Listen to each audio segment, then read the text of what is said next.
In today's video, I'm going to teach you how to connect your GoDaddy domain to Render in just a few short minutes.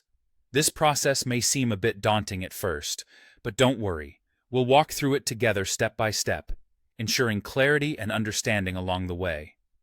To begin, let's fire up your preferred web browser and search for Render. Once you're there, go ahead and log into your account. If you don't have an account, it's quick to create one by following the on-screen instructions. After logging in, you'll be directed to your dashboard. Here, you'll see a list of services you have running. Choose the web service or static site that you'd like to connect to your domain. This is an important step, so take a moment to ensure you're selecting the correct service for your needs.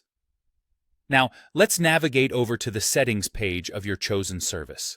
Once there, scroll down until you find the section labeled Custom Domains. This is where we'll be focusing our attention.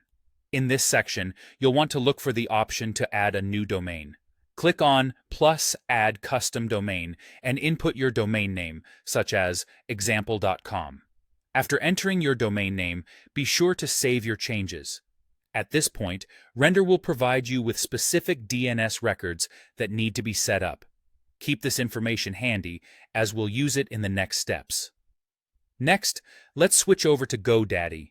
Log into your account, and once you're in, navigate to your list of domains. Select the domain you want to connect to Render. Once you've selected your domain, look for the Manage DNS option and give it a click. You'll be taken to a page with all the DNS settings related to your domain. Here's a crucial tip. Before we proceed, remove any existing TPAA records. These might interfere with the connection we're setting up, so clearing them out is essential. If you don't see any TPAA records, that's perfectly normal, so you can simply proceed. Now, let's add the records that Render provided earlier. Firstly, we'll add an A record. This should be for the root domain, often represented by the @ symbol.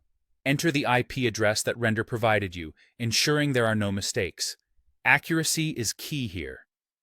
After the A record is set, we'll need to focus on adding a CNAME record. This is for the www subdomain and should point to the address given by Render, such as your site name.onrender.com.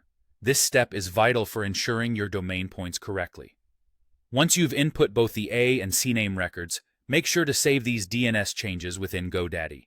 And there you have it. With these steps complete, your domain should soon propagate and become associated with your Render service. This process can take a little time, anywhere from a few minutes to a couple of hours, so be patient. That's all there is to it. You've successfully connected your GoDaddy domain to Render.